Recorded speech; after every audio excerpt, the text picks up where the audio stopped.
Hi everyone. Right, let's carry on with our sloth hanging about in the jungle. We've got a lot to do still. Let's see, we've got certainly work on the tree branches, the leaves, half tones, highlights, details, maybe some more leaves, more than likely more leaves, and half-tone leaves in the background, smaller ones, and half-tones on the sloth, bringing that all to the surface, and then starting to work on the hair with more detail, with more accuracy, lots of shading, and then of course his little face, what you see that's still relatively light in the eyes, nose and mouth will end up being polished out dark, and then the area around it filled in, and so everything will be transforming into the right shades and tones and all that sort of thing. Yeah, I can't think what else to say really. I was thinking of maybe carving a little bit more into the surface. Some of it is still pretty flat on the top. I might put some nicks and notches into it, and still at a point where if I wanted to add some leaves where I didn't have leaves, I could still do that on the absolute top. So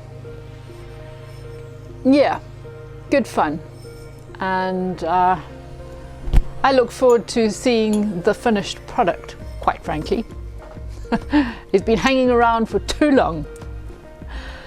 And yeah, so we're nearing hopefully the end of lockdown and golf starting on Monday. So next week I have got at the moment 3 games of golf lined up, and I think my body is going to absolutely freak out when it sees how much walking it suddenly got to do, much more than it has done for several months. So yeah, all good indeed, and fingers crossed that is how it's going to remain. So let's get on with the video and enjoy.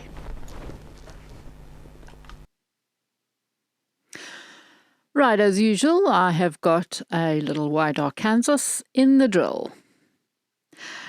And going over the tree branches, picking up very lightly the upper surfaces. So where we've gone quite deep with the diamonds, there are lots of little bits sticking up, and by going over those with the white Arkansas, it's actually darkening them, because this is the effect that we want, the light and the dark. And with glass engraving, as you know, the deeper you go, the more protruding it seems to be. So we want the lighter the surface areas to disappear into the background visually, and that's what the white Arkansas will do. Apart from what I'm doing now, I'm just adding a couple of little twigs at the end of the branch, and of course I can do that as I go along. Anything that I do with the white Arkansas, of course, it's, as a pre-polisher, it is easily polished with the rubber later on to become even darker. So where the leaves are overlapping the branch, of course, this will slightly darken like a shadow. So that's how I started this little area.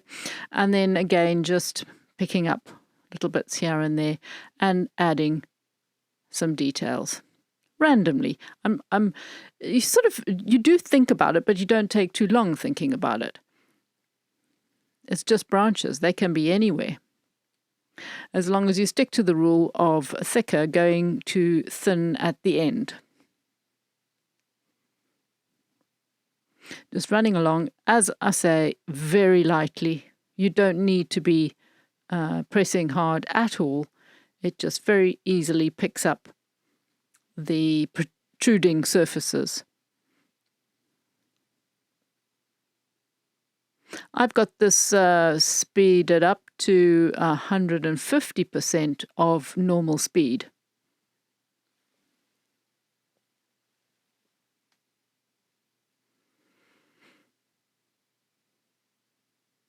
As you can see, a lot of dust coming off. So ensure that you have got your mask on. And, yes, you can use water, but as I've said before, water with a white Arkansas, to me, will, for something like this, it will soften it too much and therefore wear it out quite quickly. Running it over the top surface, if I want the upper surface of the glass, the edge of the glass, the rim of the glass to be darker, then just run it over the top of that and we can polish that up a little bit later on. So there's a little bit of a variety, so you don't have this harsh white rim.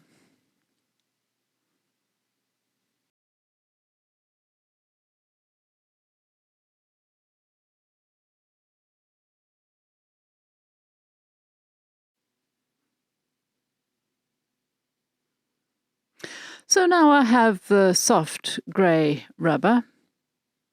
If you've got another rubber, just use that. But soft grey goes nicely into the engraving in some of the slightly deeper areas, which a hard rubber won't. And that's what I like about it. It has a sort of a blending quality. This is also quite a soft grey rubber, but obviously a different shape entirely. And running it along the middle of the leaves, I can flick it out from the middle and then flick it in from the opposite edge. That has a nice natural effect and is very quick and easy. I don't like to fuss too much because the leaves are leaves. They're in mottled shade. They have different, all sorts of different shades on them due to who knows what. They don't all look like babies' bottoms with perfect shading. So be free and easy.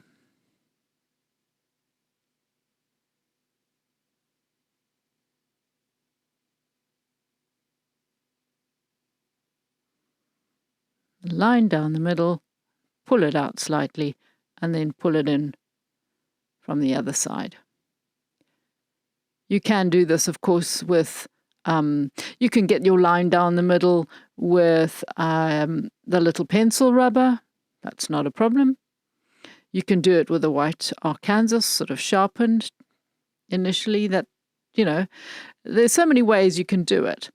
Even if you have got a thicker rubber, like the soft grey rubber, you can sharpen the end a little bit and just run it down the middle. Just experiment, modify your tools to suit what you want. Yeah, you can see I'm running over the top in places to give it a bit more shadow. I was actually going to shape those really straight areas of the rim, and I don't think I really did in the end. Anyway, it has a good effect.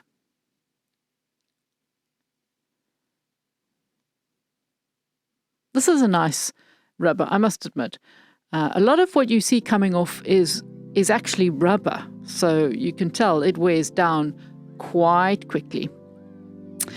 Now, giving this little chap his couple of fingers going over the top, I am using a very tiny diamond, and as you can see, I'm carving in between the long claws. Not all the way down, and then I am carving the claws themselves, but not deep. Because we're right by the rim, I want to keep it shallow, but they need to be there. They need to look like they're nice, big, strong claws. But again, just giving it a little bit of 3D carving the shape of it out.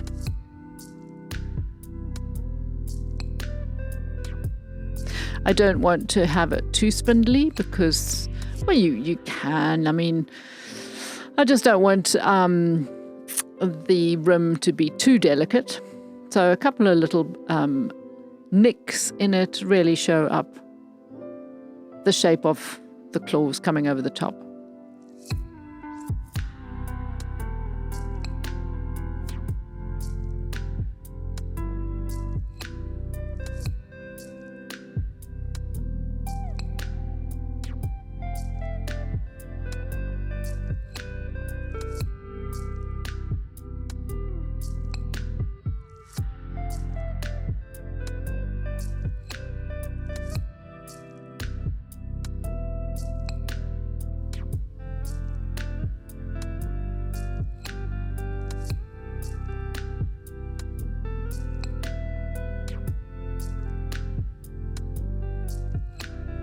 You can go a little bit deeper on these, a little bit deeper, obviously because they're not on the rim.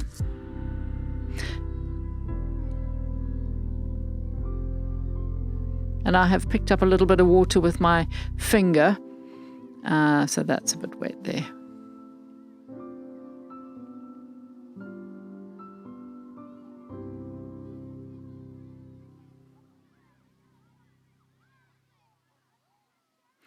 Now flattening the top of a rat's tail, quite an old one as you can tell, using the green stone.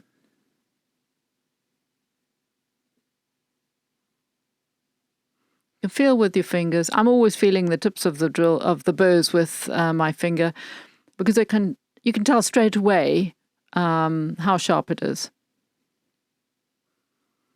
So we're ready to go, working dry.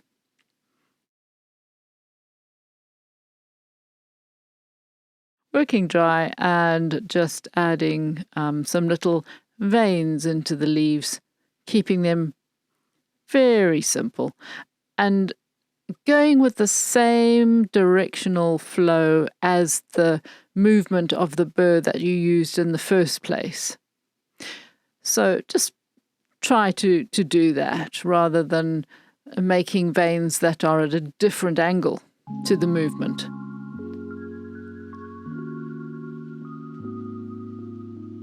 These are fantasy leaves, so they are no particular shape. They are just my easy peasy leaves.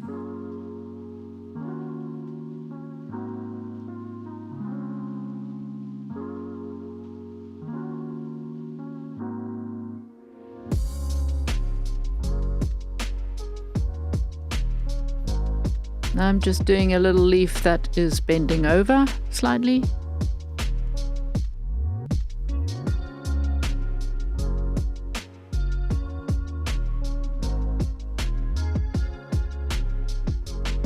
You'll see it a bit clearer when I do some shading on it.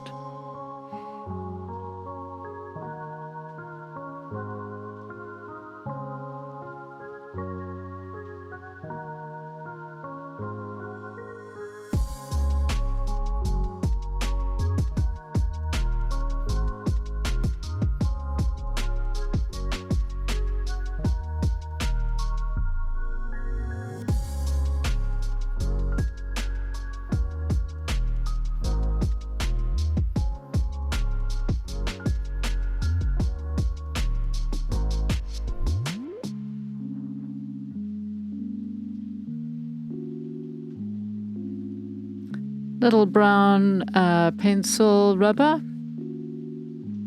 I'm finding it quite difficult to get these at the moment, so I have got some green ones. So if you do order and I send the green ones, they are the next sort of grade along. They seem perfectly all right.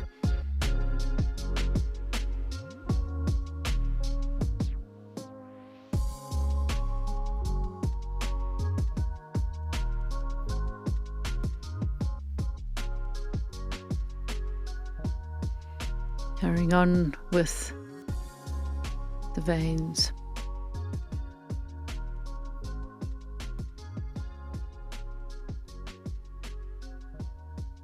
You could certainly you know, if you're going to do something like a sloth, it probably would be a good idea to look up what kind of tree they live in, what kind of leaves they are. You know, what the shape of the leaves are, so that it's a little bit more realistic.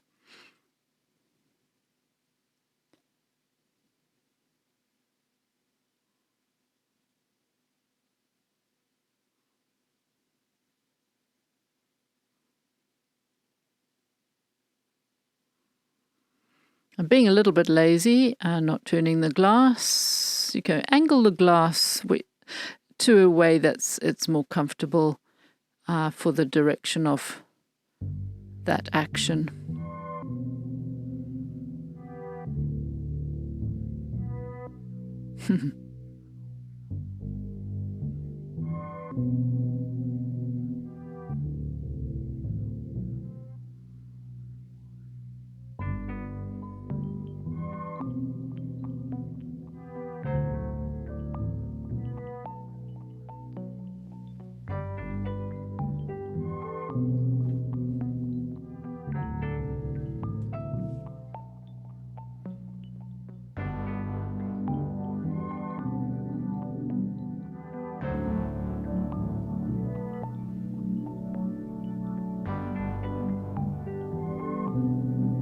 There's another bendy leaf.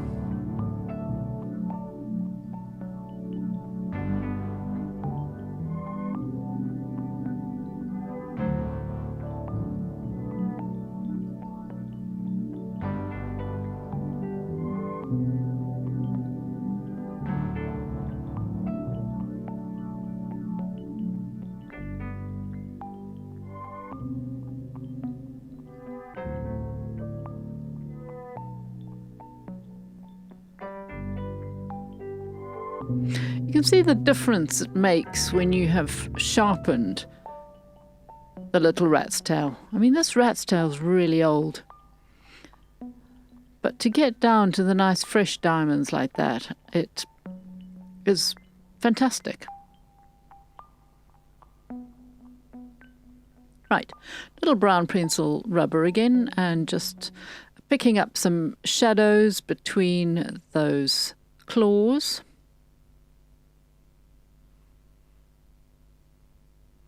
And on the branch underneath them.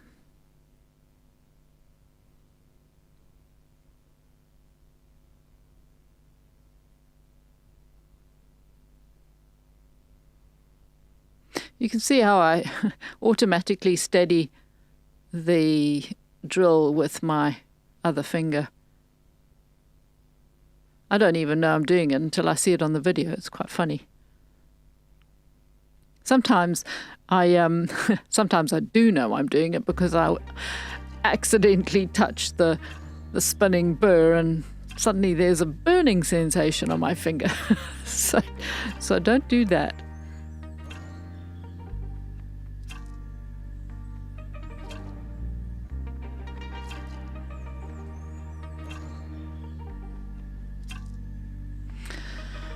Okay, so I've got a small green stone and I'm running it up against this white stone because I want to get rid of any rough bits on it and make sure that it has got a nice, smooth overall feel to it. So it's a half tone without being as dark as the white Arkansas. It's just going to, you can see a slight difference in shade anyway. It's just going to fill in the areas for me, and so I can still see what needs to be shaded and where the diamond work is.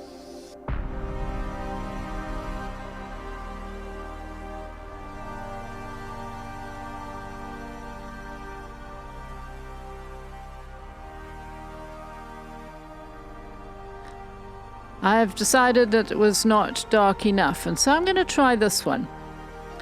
This is a really old pink stone. I bet a lot of you have got all sorts of stones in your boxes. So you need to check and see what you've got and experiment on a piece of scrap glass. See what they do and what they do to the diamond and what they do on their own.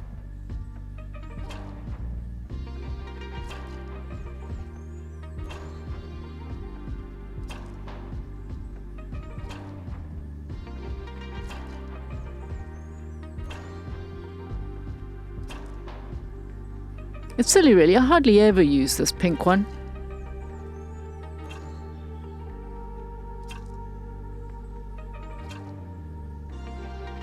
So bringing all those darkened clear glass areas up to the surface. So now our little sloth is starting to look a little bit more solid. That's quite important. Don't want him to look like he's got holes in him. Him or her. I never decide. Oh dear. I need to make a decision at the beginning whether I'm engraving a him or a her.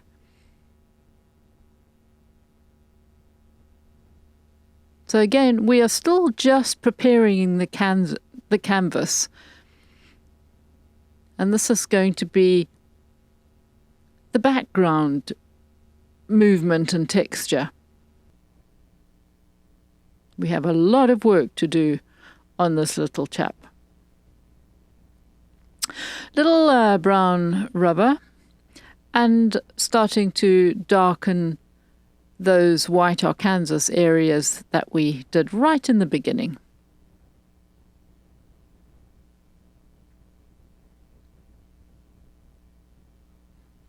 Such a cute little face.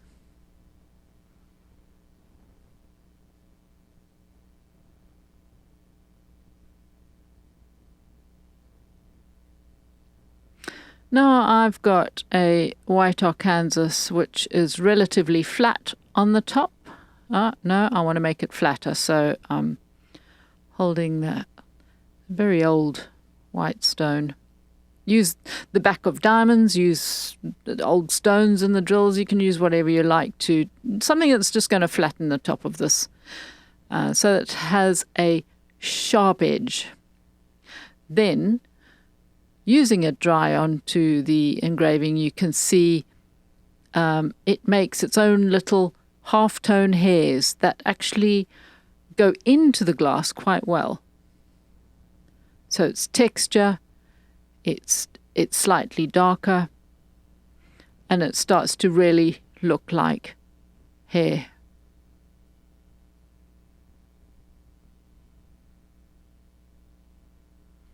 And even over the diamond work, when we use that on the rest of the body, even over the diamond work, it just chews it up. It just goes over that diamond work.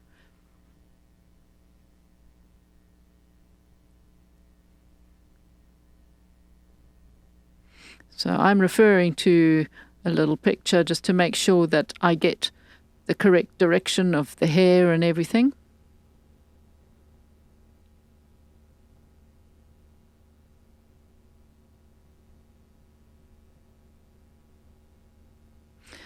Now, with the little round white Arkansas, making sure I've got the right shape. So I've just done a little eyeball in the middle and a sort of a... He's got a darkness around the edge. And the little mouth.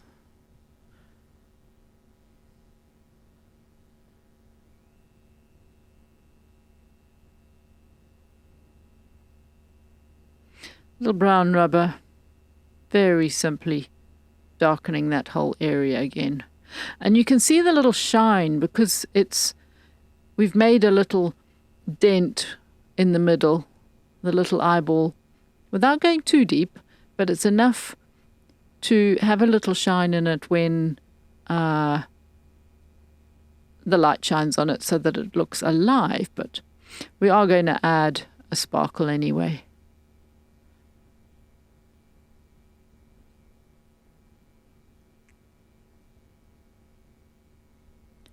Now the face is quite dark, but that doesn't matter because where I'm putting it dark on the edges, the background, in other words, the rest of the body, is light. So it has a nice contrast.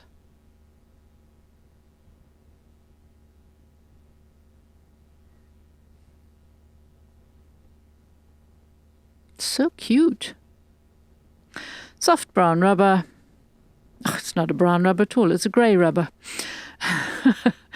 And getting some shading going there, starting to make a more of a 3D effect. Background shading of the fur, the hair, with that arm dragging along underneath the body. And here I have a hard rubber disc, and that is going to very easily pick up some ridges.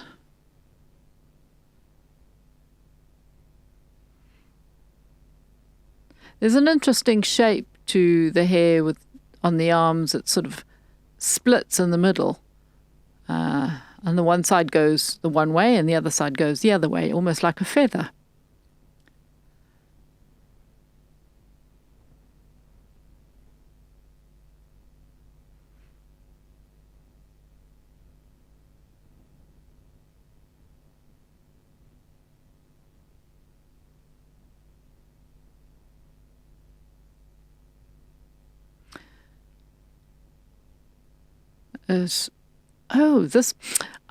Okay, this is something that particular black rubber sometimes does.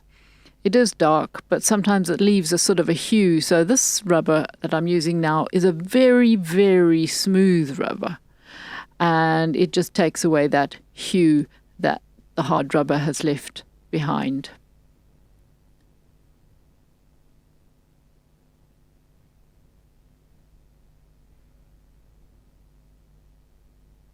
Quite a cute little image, little composition, I think. I like the way the body sort of blends with the shape of the bottom of the glass. Right, here's the white Arkansas with the sharp flat top. So I am making half-tone hairs. And as I've said before, these white Arkansas quite often behave differently depending on whether you're pulling or pushing. So have a little play. You will see that I'm actually engraving both directions. I'm flicking one way and flicking the other, just because that helps with the flow of the hair, making it look more natural. I like to use it on the very edge of the animals, just flicking tiny, tiny little fine half-tone hairs. They really do finish the edges off nicely, especially if I've been heavy-handed with a diamond. And I just need to neaten the edges, making it look a little bit more hairy, finer hair.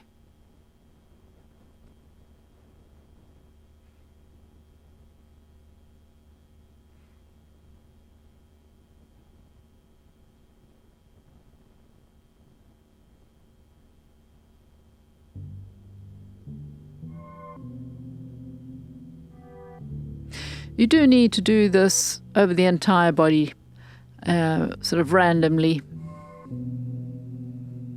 to give it the half tones.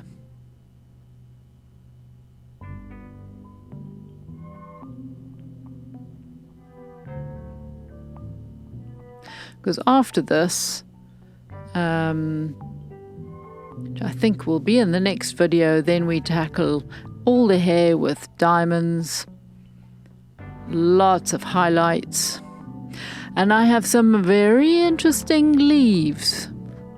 A surprise leaf attack. Haha! In the next video. I surprised myself, even, when I suddenly off the cuff decided to do a certain type of leaf.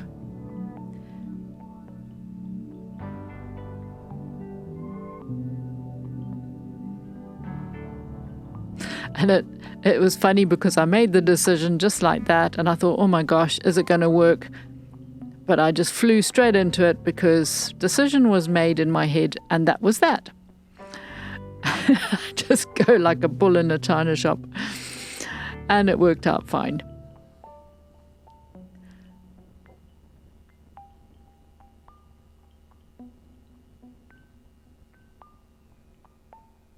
Lots and lots and lots of half-tone hairs all over. Hope you enjoyed that. And I'm looking forward to showing you the next video, which will be the final one of the sloth. So do take care, and thanks for watching. See you next time. Bye for now.